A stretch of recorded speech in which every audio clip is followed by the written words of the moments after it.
अस्सलाम वालेकुम नाज़रीन, दिन भर की अहम खबरों के हवाले से अहम सवाल लिए मैं हूं आपके साथ आसमा इकबाल। नाज़रीन, ईरान और अमेरिका के दरमियान जारी कशीदगी अब एक ऐसे मोड़ पर पहुंच चुकी है जहां एक जानिब डायलॉग के लिए मेज सजाई जा रही है तो दूसरी जानिब हम देख रहे हैं कि मैदान जंग में बगल बजता दिखाई दे रहा है। एक तरफ उम्मीद की किरणें हैं तो दूसरी तरफ जंग के स्याह बादल जो हैं वो छाए हुए दिखाई देते हैं। अमेरिकी सदर डोनाल्ड ट्रंप ने फॉक्स न्यूज़ को एक इंटरव्यू दिया और उसमें कहा ये कि मुआहदे की ख्वाहिश के साथ जंग के खात्मे की नवीद यूं सुनाई देती है कि ख्वाहिश का सारा वजन जो है ईरान पर रहेगा। फॉक्स न्यूज़ को इस इंटरव्यू में नाज़रीन अमेरिकी सदर का कहना ये था कि ये जो जंग है, जो मामला है, इसका खात्मा बहुत करीब पहुंच चुका है और ईरान बहुत शिद्दत से किसी मुआहदे तक पहुंचने का ख्वाहिशमंद है। डोनाल्ड ट्रंप ने क्या कहा फॉक्स न्यूज़ को दिए गए इस इंटरव्यू में, पहले उसमें से कुछ झलकियां आपको दिखाते हैं, फिर आगे बढ़ते हैं। नाज़रीन, ट्रंप के मुताबिक ईरान माशी दबाव के बायस किसी भी कीमत पर मुआहदा चाहता है, लेकिन तेहरान से आने वाली जो सदाएं हैं वो कुछ और ही कहानी सुनाती हैं। ईरानी सदर मसूद ने आज एक बयान में वाजे कर दिया है कि वो अमन और मुज़ाकरात के हामी तो हैं ही हैं, लेकिन हथियार डालना ईरान के लुग़्त में शामिल नहीं है। ईरानी वज़ारत ख़ारिजा की जानिब से भी एक बयान आया कि यूरेनियम की अफजूदगी का हक नाकाबिले बहस है, अलबत्ता इसकी सतह पर बातचीत की गुंजाइश मौजूद है। ऐसे में फील्ड मार्शल आसिफ मुनीर अमन मश्क पर तेहरान और हमारे वज़ीर आज़म शहबाज शरीफ रियाद पहुंच चुके हैं। अमरीकी और ईरानी सिफारती ज़राए खुलकर हमें ये बता रहे हैं कि इस वक्त पाकिस्तान, अमरीका और ईरान के दरमियान पैगामात की तरसील का सबसे बड़ा जरिया पाकिस्तान ही है। कभी इम्कान ये है नाज़रीन कि आइंदा हफ्ते इस्लामाबाद में एक बार फिर से अहम मुज़ाकरात हो रहे होंगे, साथ ही अस्करी महाज पर कशीदगी बराबर बरकरार है। ईरानी फौज ने खबरदार किया है कि अगर अमरीका ने ईरानी बंदरगाहों की बहरी नाकाबंदी खत्म न की तो ईरान बहिरा अहमर और बहिरा ओमान से होने वाली आलमी तिजारत को रोक देगा। ये धमकी नाज़रीन मौजूदा आलमी माशी बहरान की शिद्दत को मजीद बढ़ा सकती है। बैरूनी महाज पर इजराइल के खेल में शिरकत से फंसने वाले डोनाल्ड ट्रंप की दाखिली मुश्किलात बढ़ती जा रही हैं और एक सियासी बहरान ट्रंप की जानिब वाज़ेह पेशकदमी करता दिखाई देता है। अमेरिका में नो किंग्स मुजाहरे, बढ़ती हुई महंगाई और पॉप के खिलाफ महाज आराई ने उनकी मकबूलियत को बुरी तरह से मुतासिर किया है। ऐसे में जेडी वेंस के लिए प्रेसिडेंट इन वेटिंग की चमगोयाँ बहुत मुआयनी खेज हैं। इस सारी बदलती पेचीदा सूरत हाल को समझने के लिए हमने मैदान और सिफारतकारी, सियासत के मैदान और सिफारतकारी दोनों के माहिरीन को प्रोग्राम में शिरकत की दावत दी है। हमारे साथ मौजूद हैं, माहिर हैं दिफाई उमूर के major general retired Zahid Mahmood साहब और सिफारती उमूर पर गहरी नज़र रखने वाले जावेद मलिक साहब, जो मुतादिद ममालिक में पाकिस्तान के सफ़ीर के तौर पर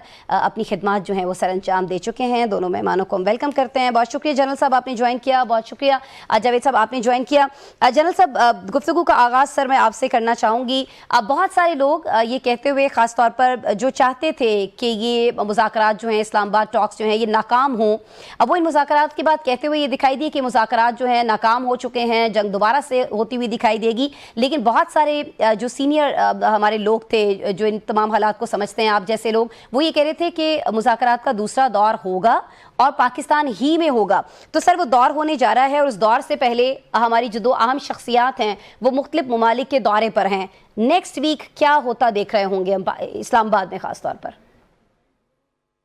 जी जी, thank you very much Asma for having me और मेरा जावेद साहब को बहुत सलाम। इट्स अभी तो इवॉल्विंग सिचुएशन है जी डिप्लोमेटिक फ्रंट पे,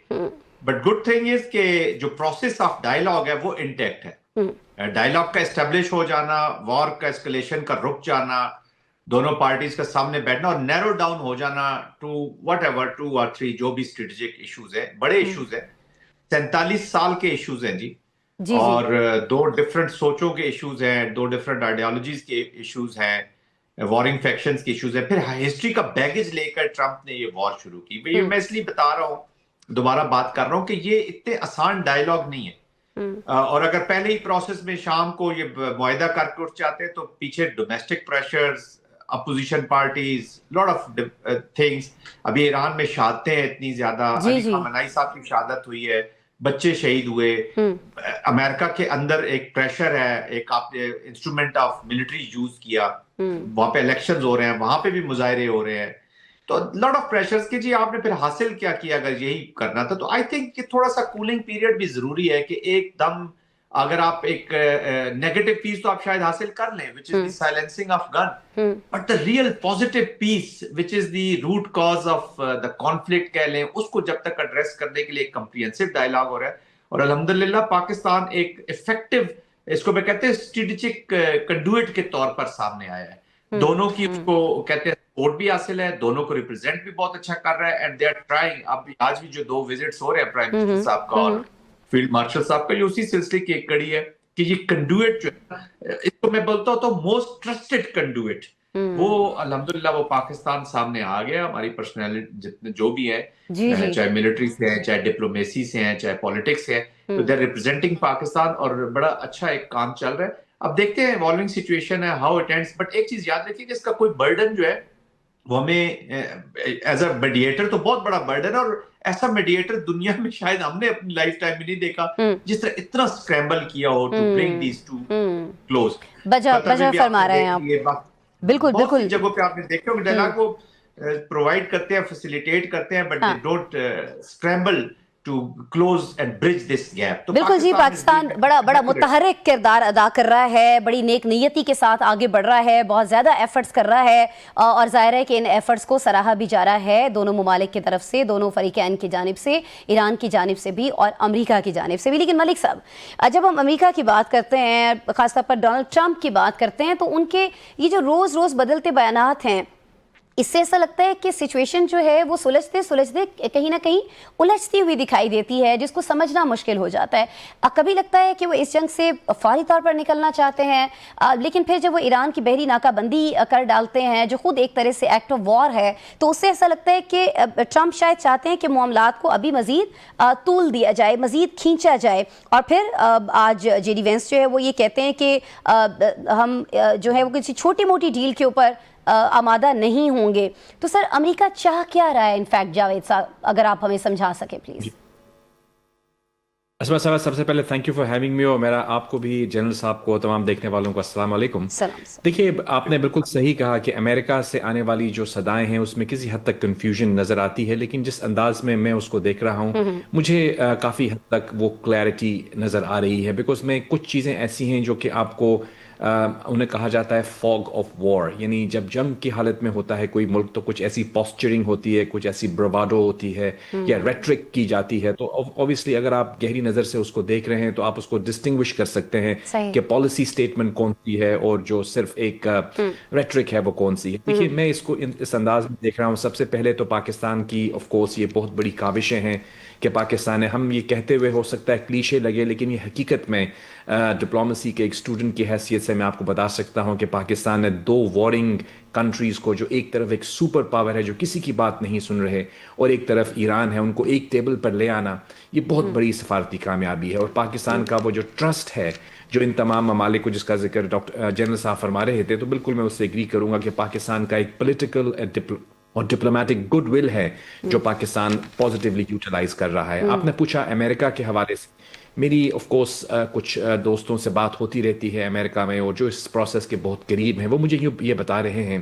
कि देखिए, अमेरिका जो है वो इस डायलॉग में बहुत सीरियस है. उसकी सीरियसनेस का अंदाज़ा आप यूँ लगा सकते हैं कि जेडी वैंस जो हैं वो एक वाइस प्रेसिडेंट है अमेरिका के, और वहाँ से आए तकरीबन 15-16 घंटे की फ़्लाइट लेकर, फिर 20 घंटे की उनकी मुज़ाकरात की मैराथन मीटिंग्स हुई यहाँ पे ईरानी दोस्तों के साथ. तो इससे ये जाहिर होता है कि वो सीरियस ना होते तो इतना ज़्यादा एफर्ट ना करते. ईरान की तरफ अगर आप देखें तो उनका भी डेलीगेशन जो है वो काफ़ी सीनियर था, और ऑफ कोर्स मुझे बताया गया है कि उसके साथ तकरीबन 60 या 70 लोग थे. तो दोनों जो पार्टीज़ हैं वो डायलॉग में सीरियस हैं. ये एक बहुत बड़ी अचीवमेंट है. जब जेडी वैंस जा रहे थे तो कुछ दोस्तों ने ये कहा कि डायलॉग जो है वो डेडलॉक का शिकार हो गए हैं. मैं उस वक्त जहां पे भी मुझे बात करने का मौका मिल रहा था, मैं ये कह रहा था कि देखिए, डिप्लोमेसी जो है वो एक सफारतकारी जो है वो एक प्रोसेस का नाम है, एक इवेंट का नाम नहीं है. आप ये ना कहें कि अगर एक इवेंट में ब्रेक थ्रू नहीं हुआ तो इसका मतलब ये नहीं है कि डायलॉग ब्रेक डाउन हो गए हैं. इस प्रोसेस चल रहा है, डायलॉग इज ऑन गोइंग, और मैं समझता हूँ कि दोनों पार्टीज ये समझती हैं कि इनकी इस जंग से निकलना ही इनके हक में बेहतर है. मैं समझता हूँ कि ईरान के लिए भी ये एक अपॉर्चुनिटी है कि वो इस चीज को संजीदगी से गौर करें. वो जो 3 पॉइंट्स हैं जिनका जिक्र اگر آپ چاہیں گی تو ہم دوبارہ جب بات کریں گے تو جی بریک کے بعد میں چاہوں گی جاوید صاحب کہ ضرور آپ ان کا ذکر کیجئے اور آپ ضرور اس پر بھی ذرا روشنی ڈالیے گا آپ بھی، اور جنرل صاحب سے بھی میں ریکویسٹ کروں گی کہ ٹرمپ نے یہ کہا ہے کہ سیز فائر میں توسیع پر ہم غور نہیں کر رہے ہیں، تو یہ جو اگلا راؤنڈ ہونے جا رہا ہے اسلام آباد میں، اب اس کو حتمی سمجھا جائے؟ کیونکہ بہت سارے لوگ تو پہلے راؤنڈ کو حتمی سمجھ رہے تھے لیکن ایسا نہیں ہوا، الحمدللہ دوبارہ سے یہ فریقین ٹیبل ٹاک کے لیے ریڈی ہیں، لیکن اگر یہ ٹیبل ٹاک جو ہے یہ ذرا لمبا ٹائم چلتی ہے تو کیا اس دوران یہ جو سیز فائر ہے ختم ہو جاتا ہے تو بیچ میں ہم دیکھیں گے کہ مذاکرات بھی ہو رہے ہوں گے اور ٹیبل ٹاک بھی ہو رہی ہوگی؟ یہ ساری چیز سر میں آپ سے جاننا چاہوں گی، اور ساتھ ہی ساتھ جو وزٹس کیے جا رہے ہیں سعودی عربیہ کا جو وزٹ کر رہے ہیں ہمارے پرائم منسٹر اور جس طرح سے ہمارے فیلڈ مارشل جو ہیں وہ موجود ہیں اس وقت ایران کے اندر، اس پر بھی میں چاہوں گی کہ ضرور آپ سے بات کریں، لیکن یہاں پر مجھے ایک بریک لینا ہے ناظرین، بریک کے بعد آپ سے ملتے ہیں، دونوں گیسٹ ہمارے ساتھ ہیں، آپ بھی ہمارے ساتھ رہیے۔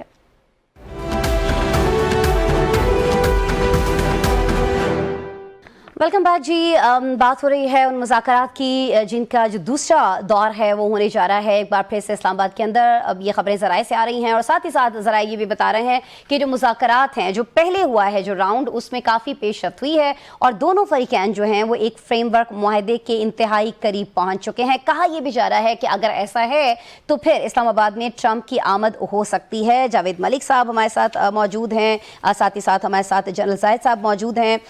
میں سر آپ کی طرف جاوید ملک صاحب آنا چاہوں گی، جو ٹرمپ کے آنے کی باتیں ہو رہی ہیں اور جو بہت سارے لوگ ہمیں یہ کہتے ہوئے دکھائی دیتے ہیں، جیسے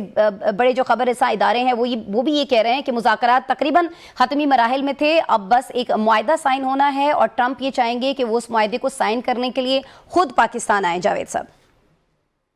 ایبسلیوٹلی، دیکھیے اس میں دو چیزیں ہیں، جب یہ جو اگر اوبیسلی ہم تو پریری نہیں ہیں کہ کس حد تک معاملات طے پا چکے ہیں، لیکن جو مین اسٹمبلنگ بلاکس تھے وہ بیسیکلی نیوکلیئر پروگرام تھا ان کا، اس کے حوالے سے امریکہ میں یہ اوبیسلی ویو ہے کہ اس کو ان کو رول بیک کرنا پڑے گا، اور دوسرا جو پوائنٹ ان کا بیلسٹک میسائل پروگرام ہے جس کے حوالے سے بھی تحفظات ہیں، اور تیسرا جو ہے پوائنٹ وہ ان کی کچھ ایسی اینٹیز ہیں جن کو یہ سپورٹ اسپانسر کرتے ہیں، جو یہ سمجھتے ہیں کہ مختلف علاقوں میں، شام میں، اوبیسلی یمن میں، عراق میں اور لیبنان میں بھی، تو اس حوالے سے بھی ان کو اپنی اسٹریٹجی کو ریویو کرنا پڑے گا۔ ہمارے کچھ جو اب آپ نے بتایا بالکل صحیح کہ ہمارے لیے آف کورس یہ بہت اہمیت کا حامل ہے کہ اس خطے میں امن ہو۔ ہمارے وزیر اعظم صاحب اسی حوالے سے جو ہے وہ سعودی عربیہ میں ہیں۔ آپ یہ جانتے ہیں کہ سعودی عربیہ جو ہے یا گلف کے باقی ممالک جیسے متحدہ عرب امارات ہے، قطر ہے، عمان ہے، بحرین ہے، کویت ہے، یہ سب ہمارے لیے بہت اہمیت کے حامل ہیں، اور ہم یہ سمجھتے ہیں کہ ہماری فورن پالیسی کا ایک ستون ہے وہ، یعنی پاکستان اور سعودی عربیہ کے درمیان ڈیفنس ایگریمنٹ ہے، ہمارے لیے ان کی سیکیورٹی ہماری سیکیورٹی ہے۔ ایران جو ہے وہ ہمارا نیبر، اس فیلڈ مارشل صاحب کا وہاں ہونا غالباً اس چیز کو باور کروانے کی کوشش کر رہا ہوگا۔ کچھ جو خیر خواہ ہیں ایران کے وہ ہمیں یہ بتاتے ہیں کہ ایران جو ہے وہ گزشتہ تقریباً 50 سال سے سینکشنز میں ہے، اور اس کی وجہ آف کورس نیوکلیئر عزائم بھی ہیں، اور اس کے ساتھ ساتھ جو پراکسیز کے میں ذکر کر رہا ہوں، تو ایران کے اندر بھی پائی جانے والی سوچوں میں کچھ لوگ یہ بھی کہتے ہیں کہ اگر ایران یہ سمجھتا ہے کہ وہ اپنے ٹرو پوٹینشیل کو اچیو کرے تو اس کو بھی چاہیے کہ وہ اس حالت جنگ سے نکلنے کے راستے کو تلاش کرے، یعنی یہ صرف جنگ کرتے رہنا ہی کوئی دانشمندی نہیں ہوتی۔ جنرل صاحب ول ٹیل یو کہ اوبیسلی لوگ آپ بھی جانتی ہیں اور ہمیں بتایا بھی جاتا ہے کہ ایران کے اندر بہت پڑھے لکھے پی ایچ ڈیز ہیں، ہنرمند لوگ ہیں، ان کے پاس بہت سارے وسائل ہیں، تیل ہے، گیس ہے، یعنی ان کے بہت سارے جو اثاثے ہیں وہ امریکہ میں بلینز آف ڈالرز جو منجمد ہیں، تو اگر وہ اس چیز کے اوپر اپنے جو یہ پوٹینشیل ہے اس کو اچیو کرنا چاہتے ہیں تو ان کے لیے بہت بہتر ہوگا کہ وہ اس ڈیل کو سٹرائک کریں، ان کے بھی انٹرسٹ میں ہے وہ اپنے ملک کی اکنامک ڈیولپمنٹ کریں، ان کے اندر جو موجود ہنرمند لوگ ہیں ان کو مواقع فراہم کریں۔ یہ بڑی اہم بات آپ نے کی کہ ایران کا جو انٹرسٹ ہے اس میں وہ بھی بہت زیادہ ہے، ایران اگر کوئی ایسی ڈیل ہو جاتی ہے تو اس میں زیادہ فائدہ جو ہے وہ ایران کا ہو رہا ہوگا، لیکن اس وقت جو سچویشن ہے اس میں ایک چیز سر اگر مجھے آپ ایک سیکنڈ دیجیے، میں کہنا چاہ رہا ہوں کہ اگر جو بھی سیٹلمنٹ ہوگی، کچھ لوگ میں دیکھ رہا تھا یہ کہتے ہیں کہ ایک طرف کی فتح ہے اور ایک طرف کی شکست ہے، میں سمجھتا ہوں کہ آئی ہوپ جنرل صاحب اگری کریں گے، دیکھیے ہمیں ایسا سیٹلمنٹ کرنا چاہیے جو ایک ون ون فار آل ہو، یہاں پہ کسی کو ڈیفیٹ کرنے کا آبجیکٹو نہیں ہے، سفارت کاری میں بھی ایسا نہیں ہوتا کہ ہم کسی کو شکست دینا چاہتے ہیں، ہم ایک ون ون سولوشن کی تلاش میں ہیں، سفارت کار نہیں سر، اور اگر یہ معاہدہ ہو جاتا ہے، اگر یہ ڈیل ہو جاتی जाती है तो ये तो पूरी दुनिया की फ़तह है, ख़ास तौर पर जो अमन पसंद ममालिक हैं उनकी ये फ़तह है, पाकिस्तान जैसे ममालिक की फ़तह है, जो दीगर ममालिक हैं जहाँ पर लोग, बहुत सारे लोग, जैसे आपको याद होगा कि जब बड़े एक अटैक की बात हो रही थी तो उस रात सिर्फ ईरान में लोग नहीं जाग रहे थे, पाकिस्तान में भी जाग रहे थे, बहुत सारे दीगर दुनिया के ममालिक में भी लोग जाग रहे थे और दुआ ये कर रहे थे कि ऐसा कोई अटैक जो है वो ना हो अमेरिका की जानिब से। और फिर हमने देखा कि पाकिस्तान ने इंटरवीन किया, रिक्वेस्ट की गई हमारे प्राइम मिनिस्टर की तरफ से और फिर उस रिक्वेस्ट पर जवाब आया और ये सारा सिलसिला थमा और मुज़ाकरात की टेबल पर ये दोनों ममालिक आए। तो आप बिल्कुल सही फरमा रहे हैं कि कोई भी नहीं चाहेगा, और जंग तो कभी भी न तो किसी मसले का हल होती है और ना ही उससे किसी को भी किसी किस्म का कोई फ़ायदा हो सकता है। अब फ़ायदे, नफ़ा, नुकसान और दबाव की बात हो रही है। जनरल साहब, सर ये बता दीजिएगा कि अमेरिका दबाव डालकर डायलॉग की मेज़ पर ज़ाहिर है कि पोजीशन अपनी मजबूत करना चाहता है, लेकिन आज हमने देखा कि ईरानी सदर ने क्लियर किया है कि वो सरेंडर नहीं करेंगे। अब क्या सर ये समझा जाए कि डायलॉग में दोनों जो हैं वो बराबर वजन के साथ हैं या किसी एक का पलड़ा अभी भी भारी दिखाई देता है आपको? मेरे ख्याल में जी बोथ आर इम्बैलेंस। मिलिटरीली इस पे कोई शक नहीं है कि एसिमेट्री थी और यूनाइटेड स्टेट्स ने उनकी एनिलेशन भी बहुत हुई है, कैपिटेशन हुई है बहुत बड़ी लीडरशिप की, बहुत नुकसानात हुए, मिलिट्री लीडरशिप की कैपिटेशन, बहुत चीजें हुई हैं। And secondly we need to understand उसको, उस मिलिट्री लॉसेस को कवर करने के लिए आपने स्ट्रेटेजिक को जो लोकेशन है हुर्मुज़ की, जो पहले कभी भी वॉर में ईरान ने इस्तेमाल नहीं की, उसका यूज किया गया। सो आपने choke point, economic pressure point establish किए। ईरान ने फिर जो हॉरिजेंटल एक्सपेंशन की, ठीक है, हम आउटसाइड अदर देन इरानियंस हम सोच सकते हैं कि ये हमें, मैं खुद उसके हामी नहीं हूं कि जो मिडिल ईस्ट के अंदर ये वॉर को लेकर गए, बट अगेन ईरान ने कॉस्ट क्रिएट की with in the middle east. जो पार्टनर्स थे यूनाइटेड स्टेट के, दो on the face of it तो उन्होंने यही कहा कि जी यहाँ पे मिलिट्री उनके बेसिस हैं, वहां से ऑपरेट करते हैं, आई एम श्योर कर भी रहे होंगे कुछ ना कुछ, दैट्स व्हाई उन्होंने मिलिट्री बेसिस रखे। तो हॉरिजॉन्टल एक्सपेंशन करके उनको प्लेयर्स को, ये जो रीजनल प्लेयर्स हैं इनको भी स्क्रैम्बल कर दिया, got them involved into war. अब वो वॉर के फायदों के साथ भी जुड़ गए और नुकसानात के साथ भी जुड़ गए। ठीक हो गया। तो विद दिस अप्रोच उन्होंने इनको इस डिप्लोमेसी में भी डाल दिया। सही। Both of them are very lucky, America और ईरान, के हर एस्केलेशन का जो एक कार्ड होता है ना जी, जो रखा जाता है और या मिल जाता है to provide the off ramp, जिसका भी मलिक साहब जिक्र कर रहे थे, जावेद मलिक साहब, कि एक विन विन सिचुएशन दोनों को, वो कार्ड है पाकिस्तान। अच्छा, कुछ पाकिस्तान का एक नेचुरल न्यूट्रल रोल था, यहां पर मौजूद था, लेकिन उसके बाद जिस तरीके से पाकिस्तान ने अपने आप को वैल्यू एडिशन की अपने रोल के अंदर for the larger cause of stability and peace. जी जी, ये नहीं कि अपने कोई उनको, ठीक है, स्पिल ओवर इफेक्ट्स, ईरान को हालात खराब होंगे तो पाकिस्तान बुरी तरह मुतासिर होगा, नॉर्मल मुतासिर भी नहीं होगा, बुरी तरह मुतासिर होगा। अफगानिस्तान लाइक सिचुएशन हो सकती है, यहाँ पे नॉन स्टेट एक्टर्स की हुकूमतें हो सकती हैं और बहुत सारी चीजें हो सकती है, क्योंकि ये जो वॉर होती है ना अनफॉर्चुनेटली, और वो वॉर खास तौर पे with all my respect to this friend of ours United States of America, इन्होंने जहां पे भी वॉर की उसके बाद क्यास छोड़ के गए, इराक, अफगानिस्तान, वियतनाम, जहां पे भी गए,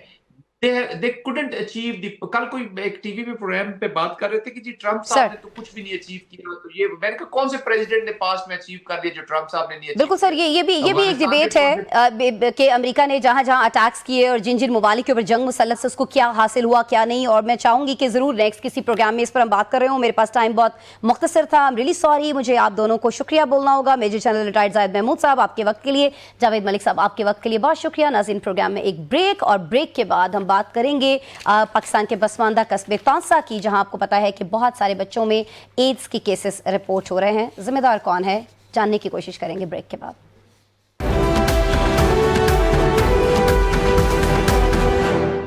वेलकम बैक नाज़रीन, प्रोग्राम में अब हम बात करने जा रहे हैं पाकिस्तान के इंतहाई पसमानदा कस्बे तौसा की, जो अपनी रिवायात और सादगी के लिए माना जाता था, लेकिन आज इसकी पहचान जो है वहाँ फैला खौफ और मौत के मुहीब साए हैं। नाज़रीन, ये जो खौफ है ये किसी कुदरती आफत का नहीं है, बल्कि उस हेल्थ सिस्टम का शाखसाना है जिस पर भरोसा करके वालिदैन अपने बीमार बच्चों को मसीहाई के लिए तहसील हेडक्वार्टर तौसा के अस्पताल लाए और उम्र भर का रोग लेकर गए, या छोटी छोटी कब्रें ان کے بیمار وجودوں کا مقدر بنی. ناظرین BBC کے مطابق جو تانسا میں اسپتال شدہ سرنجیں ہیں انہوں نے 331 بچوں میں HIV کا کبھی ختم نہ ہونے والا وائرس جو ہے وہ منتقل کیا ہے, جبکہ 10 پھول جو ہیں وہ کملا کر قبروں کی تاریکیوں میں اتار دیے گئے, اور یہ سب نومبر 2024 سے اکتوبر 2025 تک سامنے آیا ہے. BBC نے یہ رپورٹ کیا ہے کہ ان میں سے جو اکثریت ہے, جو بچوں کی اکثریت ہے, ان میں یہ بیماری وراثت میں نہیں ملی تھی. 97 بچوں میں سے صرف 4 بچوں کی مائیں HIV پازیٹیو تھیں. BBC کا کہنا یہ بھی ہے کہ اس نے سرنجوں کے 1 سے زائد بچوں میں استعمال کی خفیہ طریقے سے فلمنگ بھی کی ہے, یعنی فٹیج بھی بنائی ہے, اور یہ ویڈیو اس کے پاس محفوظ ہے. ناظرین 2024 میں بھی ایک پرائیویٹ ڈاکٹر گل کیسرانی کی جانب سے اس وبا کی نشاندہی کی گئی تھی, اور ڈاکٹر کیسرانی پریشان تھے کہ ان کے کلینک میں HIV پازیٹیو بچے غیر معمولی تعداد میں آ رہے ہیں. ڈاکٹر کیسرانی کے کوریدنے پر پتہ یہ چلا انہیں کہ ان بیمار بچوں کی جو اکثریت ہے انہوں نے تحصیل ہیڈ کوارٹر اسپتال تونسا سے علاج کرایا تھا. اس انکشاف پر مچنے والا شور اسپتال کے میڈیکل سپرنٹینڈنٹ ڈاکٹر طیب فاروق چانڈیو کی معطلی پر تھما, یعنی HIV کے 106 کیسز اور سزا صرف ایسی معطلی جو کچھ عرصے بعد ایک رورل ہیلتھ سینٹر میں تعیناتی پر ختم ہوئی. اس سے پہلے اس طرح کا معاملہ ناظرین سندھ کے رتو ڈیرو میں رپورٹ ہوا تھا, جہاں 600 افراد HIV کا شکار ہوئے. یہ کیس بھی ایک پرائیویٹ ڈاکٹر ہی کی بدولت ہائی لائٹ ہوا تھا. ناظرین پاکستان میں اس وقت نیشنل ایڈز پروگرام میں 84,421 مریض رجسٹرڈ ہیں, لیکن اقوام متحدہ کے ورلڈ ہیلتھ پروگرام کے مطابق جو اصل تعداد ہے وہ 3.5 کے قریب ہے. اس ساری صورتحال پر بات کرنے کے لیے خاص طور پر تونسا کی سٹوری ہے, اس پر بات کرنے کے لیے سٹوری کو بریک کرنے والے رپورٹر BBC کی نمائندہ غزل عباسی صاحبہ ہمارے ساتھ موجود ہیں. ہم ان سے جاننے کی کوشش کرتے ہیں کہ تونسا پر یہ قیامت کیسے گزری, یہ قیامت کس نے ڈھائی. غزل عباسی صاحبہ پہلے تو بہت شکریہ آپ کا, آپ نے وقت نکالا. میں سب سے پہلی چیز آپ سے یہ جاننا چاہ رہی ہوں کہ یہ جو تونسا میں HIV کے پھیلاؤ کی لیڈ ہے یہ آپ کو کیسے ملی, کیسے آپ کو لگا, یا کیسے آپ کو ایک خیال آیا, کیسے آپ تک یہ خبر پہنچی کہ آپ کو اس سٹوری پر کام کرنا ہے؟ بہت بہت شکریہ, آپ اپنے شو پہ ہمیں ٹائم دے رہی ہیں, اسٹوری کو ٹائم دے رہی ہیں. اور یہ ضروری ہے کہنا کہ تونسا میں HIV کی وبا بچوں میں پہلی دفعہ نہیں پھیلی ہے. مارچ 2025 میں پچھلے سال یہ میڈیا میں, مقامی میڈیا نے رپورٹ کیا تھا, اور بلکہ والدین جو HIV سے متاثر بچوں کے تھے انہوں نے بھی احتجاج کیا تھا اس سلسلے میں. اور اس ٹائم پہ حکومت نے کہا تھا کہ 106 بچے جو ہیں تونسا میں وہ HIV پازیٹیو ہوئے ہیں, لیکن انہوں نے کیا اناؤنس ایک سخت کریک ڈاؤن, اور انہوں نے اس وقت کے میڈیکل سپرنٹینڈنٹ کو معطل کر دیا.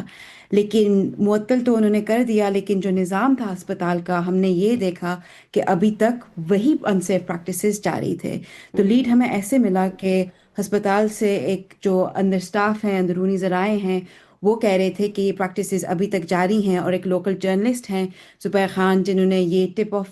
کیا ہمیں, اور پھر ہم نے اس پہ انویسٹیگیشن شروع کی اور خفیہ فلم کی. تو کتنے بچے یا افراد جو ہیں وہ اس ساری رپورٹ کے مرتب کرنے کے بعد آپ کو معلوم پڑا؟ کیونکہ ہمارے پاس جو اعداد و شمار آ رہے ہیں وہ 133 بچوں کے ہیں. اور اس فلمنگ کے اس ویڈیو کے اندر کیا کیا ہے, آپ نے کیا دیکھا؟ سرنجز وہاں پر موجود نہیں تھیں, کیوں یہ بار بار سرنجز استعمال کی جا رہی تھیں؟ اسپتال کے اندر وسائل نہیں تھے, معاملہ کیا تھا انفیکٹ؟ بہت دفعہ ایسا ہوتا تھا کہ والدین آتے تھے, اپنے بچوں کو بخار ہو, اور وہ آتے تھے. پاکستان میں ایک کلچر ہے کہ اگر بچے کو بخار ہو تو انجیکشن لگے گا پیراسیٹامول کا, پین کلر کی ایک انفیوژن ہوتی ہے. اور یہ ہمیں پتہ چلا کہ جب آ رہے تھے والدین تو نرسز کہتی تھیں کہ ہمارے پاس پرواز یا پیراسیٹامول والا انفیوژن نہیں ہے, آپ جا کے بازار سے لے آئیں. یا اس فلم میں یہ بھی ظاہر ہوا کہ نرسز کہہ رہی ہیں کہ اگر ایک بچے کو 30 cc پرسکرائب کی گئی ہے اس کے بخار کے لیے, کیونکہ اس دوائی کی کمی تھی تو وہ 20 cc انہیں دیتی تھیں. اگر انہیں 20 cc پرسکرائب کیے تو انہیں 10 cc دیتی تھیں. تو دوائی بچانے کے لیے وہ کم استعمال کر رہی تھیں تاکہ وہ دوائی کی بوتل زیادہ دیر چلے. لیکن اس بچاؤ کے لیے وہ کیا کرتی تھیں کہ ایک سرنج لیتی تھیں اور اس بڑی ملٹی ڈوز وائل میں ڈال کے ایک بچے کو دوا دی، لیکن پھر وہ سرنج نہیں بدلتی تھی اور وہ وہی سرنج لے کے واپس اسی ملٹی ڈوز وائل میں ڈال دیتی تھی، اور اس کی وجہ سے وہ وائل جو ہے وہ پورے طور پہ کنٹامنیٹ ہو سکتا ہے کسی بھی بلڈ بورن وائرس سے۔ یہ اور یہ ضروری ہوا نہیں کہ حالی HIV ہو۔ ٹھیک ہے، اچھا لیکن ایک سوال جو کیا جا رہا ہے، اور میں یہاں یہ ضرور اپنے دیکھنے والوں سے شیئر کرنا چاہوں گی کہ جب ہم نے غزل عباسی صاحبہ سے ناظرین رابطہ کیا اس ساری خبر کے بارے میں جاننے کے لیے، تو ہم نے پنجاب حکومت میں بھی کسی سے بات کرنے کی کوشش کی۔ ہم نے وزیر ہیلتھ جو ہیں پنجاب کے، ان کو بھی اپروچ کیا کہ ہم ان کا موقف لے سکیں، یا کوئی بھی اور منسٹر جو ہیں یا کوئی بھی اور اعلیٰ عہدیدار جو ہیں پنجاب حکومت کے، وہ ہمیں اس پر آ کر اپنا موقف دیں، لیکن کسی نے بھی ہم سے بات نہیں کی اس بارے میں۔ لیکن خیر، ہمارے ساتھ غزل عباسی صاحبہ موجود ہیں۔ تو غزل عباسی صاحبہ، آپ بتا رہی ہیں کہ جب آپ یہ فلم لے کر وہاں ایک اعلیٰ عہدیدار کے پاس پہنچی تو انہوں نے آپ سے کہا کہ یہ تو کوئی پرانا آپ فوٹیج اٹھا کر لے آئی ہیں اسپتال کے اندر، تو یہ ساری چیز ہو نہیں رہی ہے۔ دوسرا یہ فرما دیجیے گا کہ پاکستان میں جب اطلاعات تک رسائی کا قانون بن چکا ہے تو پھر BBC کو سیکرٹ فلمنگ کی ضرورت کیوں پیش آئی؟ تو ہم نے جب یہ فوٹیج پریزنٹ کیا میڈیکل سپرنٹینڈنٹ کو، تو جیسے آپ نے بتایا، وہ انہوں نے کہا کہ یا تو یہ اسٹیجڈ ہے یا یہ سابقہ میڈیکل سپرنٹینڈنٹ کے ہے جی۔ تو انہوں نے یہ کہا، اور سیکرٹ فلمنگ کا جو تھریش ہولڈ ہوتا ہے، میں کرتی ہی خفیہ فلمنگ والی انویسٹیگیشنز ہوں، اور BBC نے کئی سالوں سے ایسی انویسٹیگیشنز پبلک انٹرسٹ کے لیے ہوتی ہیں، اس سے بچوں کی زندگیاں کو خطرہ ہے۔ اور جب آپ ڈیٹا مانگو، جو ہم نے مانگا تھا پنجاب حکومت سے اس انویسٹیگیشن کے دوران، جب ڈیٹا نہیں ملا تو اور کوئی ذریعہ نہیں تھا یہ پروو کرنے کے لیے کہ جو انفیکشن کنٹرول کے بنیادی اصول پہ عمل نہیں کیا جا رہا، جو ہمیں بتایا جا رہا تھا اسپتال میں، وہ ابھی تک جاری ہے۔ تو اس سچویشن میں ہوتا ہے کہ سیکرٹ فلمنگ لیگل ہو جاتی ہے، اس کا تھریش ہولڈ بہت ہائی ہوتا ہے۔ مختصراً میں جاننا چاہوں گی، میرے پاس لاسٹ 30 سیکنڈز بچے ہیں غزل صاحبہ، کہ حکومت یا ہیلتھ منسٹر سے آپ نے رابطہ کیا اس فلمنگ کے بعد، اس فوٹیج کے بعد، اس ویڈیو کے بعد، کیا رسپانس تھا ان کا؟ انہوں نے کہا کہ کوئی ثبوت نہیں ہے کہ جو وہ ہسپتال ہے وہ آؤٹ بریک کی سورس ہے، تو انہوں نے کہا کہ وہ لنک ہم نہیں کر سکتے، لیکن ہم نے انہیں دکھایا کہ ہم نے ثبوت حاصل کیا کہ ہاسپٹل میں انفیکشن کنٹرول کی کیا حالت ہے۔ ٹھیک ہے جی، انفیکشن کنٹرول کے لیے کچھ بھی اقدامات نہیں ہیں ہاسپٹل کے اندر، اور آپ نے جو فوٹیج حاصل کی غزل عباسی، وہ آپ کو یہ بتا رہی ہے کہ اسی کی وجہ سے ایڈز کا مرض جو ہے وہ یہاں تونسا کے بچوں میں پھیلا ہے، لیکن حکومت اس بات سے انکاری ہے۔ لیٹس سی، ابھی مزید جب اس پر انویسٹیگیشن ہو رہی ہوگی تو کیا ہوگا، وہ انویسٹیگیشن رپورٹ جو ہے وہ بھی ہم آپ کے سامنے ضرور رکھیں گے اگر اس پر کوئی انویسٹیگیشن پنجاب حکومت کرتی ہے۔ بہرحال غزل عباسی صاحبہ، نمائندہ BBC لندن، آپ ہمارے ساتھ موجود تھیں، آپ نے وقت نکالا میرے شو کے لیے، بہت شکریہ۔ ناظرین، کل پھر آپ سے ملاقات ہو رہی ہوگی، اپنا بہت سا خیال رکھیے گا، اللہ نے کے بعد۔